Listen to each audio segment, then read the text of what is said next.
বন্ধুরা, প্রতিদিনের মতো দুপুর ঠিক দুটোয় আবারও আমি আপনাদের সামনে আরও একটি ইউনিক রেসিপি নিয়ে হাজির হয়েছি। আর আজকের রেসিপি তাল দিয়ে বানানো তালের চিংড়ি পিঠে। তো আসুন বন্ধুরা, আমি কিভাবে বানাই আপনারা দেখতে থাকুন। আর আমার এই রেসিপিটা ফলো করার জন্য আপনাদের মুর্শিদাবাদ কিচেনে সকলকে স্বাগত। আমার তালের এই চিংড়ি পিঠাটা বানানোর জন্য লাগছে কাঁচা দুধ, তালের রস, কালো জিরে, ময়দা, চালের গুঁড়ো আর একটু পাতিলেবুর রস আর সাথে একটু চিনি লাগছে।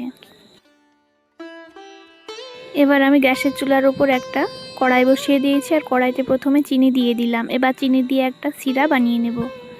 আমি এই কাপের 1 কাপ চিনি নিয়ে নিয়েছি, তার জন্য 1 কাপের একটু বেশি জল দিয়ে দিলাম। আর জল দেওয়ার পর এখানে একটা এলাচ ফাটিয়ে দিয়েছি। এবার আমি চিনি সিরার মধ্যে সামান্য একটু লেবুর রস দিয়ে দিলাম। এতে করে চিনি সিরাটা দলা বাঁধবে না, একেবারে সফট হবে। তো এইভাবে একটা পাতলা চিনি সিরা বানিয়ে নিতে হবে।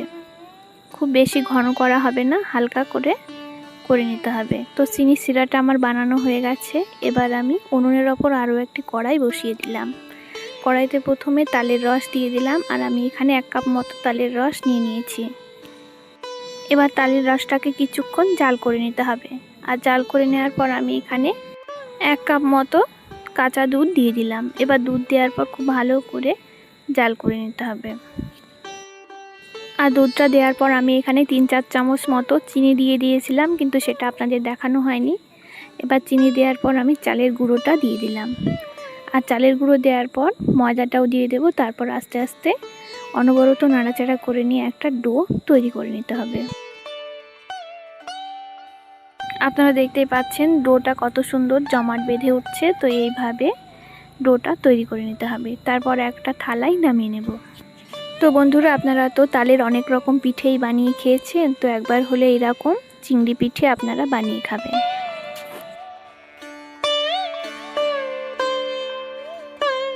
বন্ধুরা, দেখতেই পাচ্ছেন আমি ডোটা একটা থালায় নামিয়ে নিয়েছি। আর ডোটাকে একটু ঠান্ডা করে নিতে হবে। খুব বেশি ঠান্ডা করা হবে না, হালকা করে একটু ঠান্ডা করে নিতে হবে। তো একটু ঠান্ডা করে নেওয়ার পর আমি হাতে একটু জল দিয়ে নিয়েছি। জল দিয়ে এভাবে ডোটাকে খুব ভালো করে মাখিয়ে নিচ্ছি। আপনারাও এভাবে হালকা হাতে একটু ডোটাকে নাড়াচাড়া করে নেবেন। এবার একটু আমি লেচি কেটে নিয়েছি আর লেচি নিয়ে এভাবে গোল করে নিচ্ছি। আর গোল করে নেওয়ার পর একটা পিঁড়ির ওপরে ময়দা নিয়ে এভাবে রোল আকৃতি করে একটু এভাবে রোলের মতো আকৃতি করে নিতে হবে। আর রোলের মতো করে নেওয়ার পর হাত দিয়ে একটু চ্যাপটা করে নিতে হবে। আর আমি কিভাবে করছি আপনারা ফলো করুন।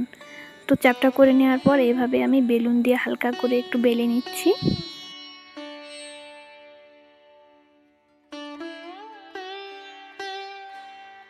আর বেলে নেওয়ার পর এভাবে আমি একটা চামচ নিয়ে নিয়েছি। চামচ দিয়ে এভাবে দাগ দাগ দাগ দাগ করে দিচ্ছি। আপনারাও এভাবে সুন্দর একটা ডিজাইন করে নেবেন। তারপর উল্টো দিক দিয়ে ভাঁজটা করে দেবেন। আর ভাঁজ করে দেওয়ার পর একটু ময়দা নিয়ে নিতে হবে। ময়দা দিয়ে এভাবে চ্যাপটা করে দিতে হবে। তো আমি মাছের লেজটা বানিয়ে নেব, তার জন্য এখানে একটু চ্যাপটা করে দিলাম। আর এইভাবে চারি সাইড আঙুল দিয়ে খুব ভালো করে লাগিয়ে দিতে হবে, যাতে পিঠেটা খুলে না যায়। আর তারপর একটু বাঁকা করে নিতে হবে। এবার আমি ছুরি দিয়ে মাছের লেজটা বানিয়ে নেব, তার জন্য ছুরি দিয়ে এভাবে দাগ দাগ দাগ দাগ করে দিচ্ছি। আর মাছের যে সুরগুলো আছে সুরগুলোও আমি বানিয়ে নিচ্ছি। আর সুরগুলো বানিয়ে নেওয়ার পর পাগুলোও বানিয়ে নেব। বন্ধুরা, আপনারা ভিডিওটি স্কিপ না করে ভিডিওটি শেষ পর্যন্ত দেখতে থাকুন এবং আমার চ্যানেলটিকে সাবস্ক্রাইব করে আমার পাশে থাকুন, যাতে আমি এইরকম সুন্দর সুন্দর রেসিপি নিয়ে আপনাদের সামনে হাজির হতে পারি। আর আমার ভিডিওটি ভালো লাগলে ভিডিওটিতে অবশ্যই একটা লাইক ও সাবস্ক্রাইব করে আমার পাশে থাকবেন।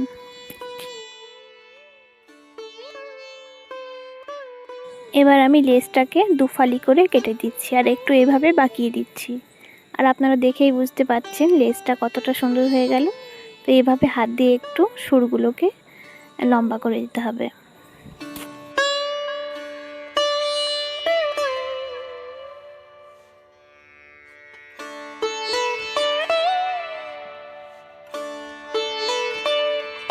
এবার আমি মাছের চোখটা বানিয়ে নেব, তার জন্য আমি এখানে কালো জিরে নিয়ে নিয়েছি। আপনারা চাইলে গোলমরিচও নিতে পারেন। বন্ধুরা, আপনারা দেখতেই পাচ্ছেন আমার চিংড়ি মাছটা বানানো হয়ে গেল। এবার আমি পরপর এইভাবে চিংড়ি মাছগুলো সব বানিয়ে নিয়েছি। আর এই রেসিপিটা বাচ্চাদের অনেক পছন্দের একটা রেসিপি। তো আবারও আমি গ্যাসের চুলার ওপর আরও একটি প্যান বসিয়ে দিয়েছি। প্যানে প্রথমে সাদা তেল দিয়ে দিলাম। সাদা তেল দেওয়ার পর তেলটা গরম করে নিয়ে এভাবে মাছগুলোকে ভেজে নিতে হবে। তো আপনারা এভাবে মাছগুলোকে প্রথমে ভেজে নেবেন, একেবারে লো আঁচে ভেজে নেবেন।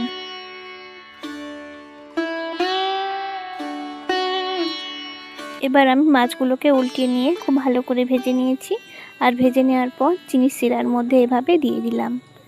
তো এভাবে ভেজে নিয়ে চিনির শিরার মধ্যে দিয়ে চিনির শিরা থেকে আবার উঠিয়ে নিতে হবে, না হলে আবার পিঠেগুলো ভেঙে যেতে পারে। আর আপনারা নিশ্চয়ই লক্ষ্য করেছেন মাছগুলো ভাজতে গিয়ে মাছের চোখগুলো সব আমার উঠে গেছে। তো আপনারা কিছু মনে করবেন না। এবার আমি চিনির শিরা থেকে মাছগুলোকে উঠিয়ে নিচ্ছি, আর উঠিয়ে নিয়ে একটা থালায় রেখে দিচ্ছি। আপনারাও এভাবে একটা পাত্রে রেখে দেবেন। বেশিক্ষণ আবার চিনির শিরার মধ্যে রাখা হবে না, আপনারা চিনির শিরার মধ্যে দিয়ে নিয়ে খুব তাড়াতাড়ি একটা পাত্রে তুলে নেবেন। তাহলে বন্ধুরা, আপনারা দেখেই বুঝতে পারছেন তালের চিংড়ি পিঠেগুলো কতটা লোভনীয় হয়েছে। তো এইভাবে আপনারা একবার হলেও বাড়িতে বানিয়ে খাবেন। আর আপনার বাচ্চা থাকলে আপনার বাচ্চাকে এভাবে সন্তুষ্ট করে দেবেন। তো একটা পিঠে আপনাদের ভেঙে দেখাচ্ছি, দেখতেই পাচ্ছেন কতটা নরম হয়েছে আর কতটা সফট হয়েছে। আজকের মতো এখানে বিদায় নিচ্ছি। আপনারা ভালো থাকবেন। ধন্যবাদ।